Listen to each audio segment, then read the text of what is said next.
Do të lexojmë një hadith nga Musnad Ahmed në lidhje me një ndodhi mjaft të çuditshme të Muhamedit. Nga Musnad Ahmed në seksionin Transmetime nga Abdullah ibn Masudi lexojmë. Abdullah ibn Masudi tregon: I dërguari i Allahut më thirri, kështu që u nisëm derisa arrita në një vend të caktuar, dhe ai vizatoi një vijë për mua dhe më tha: Qëndro midis dy skajve të kësaj, mos dil jashtë saj.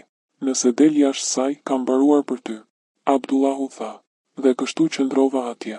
Pastaj i dërguari i Allahut shkoi një hedhje guri larg ose pak më tej ose diçka e tillë. Pastaj ai, Abdullahu, përmendi një grup antarësh meshkuj, hanen, do me thënë burra, që dukeshin si popull i zudh. Afani Rëfeu, ose diçka e ngjashme me atë që tha Afani në dasht Allahu. Ata nuk kishin rroba veshur, por unë nuk mund t'i shija organet e tyre gjenitale, dhe ata ishin të gjatë dhe të dobët. Ai, Abdullahu, tha.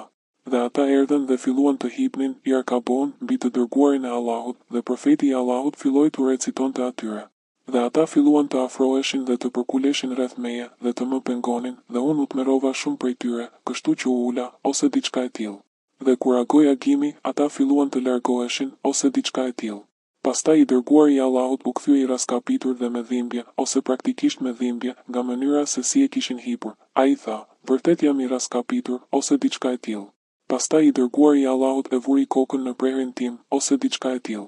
Dhe burrat erdhen me rroba të gjata të bardha, por i dërguari i Allahut kishte rënë në gjumë. Dhe unë u tmerrova më shumë prej tyre se sa herën e parë. Për sqarim duam të shtojmë se ky hadith është sahih, pra i besueshëm. Dhe gjithashtu duhet të theksojmë dhe faktin se është një hadith i transmetuar nga Abdullah ibn Masudi, që është ai për të cilin Muhamedi ka thënë mësojeni Kuranin nga 4 njerëz, dhe të parin ka vendosur Ibn Masudin.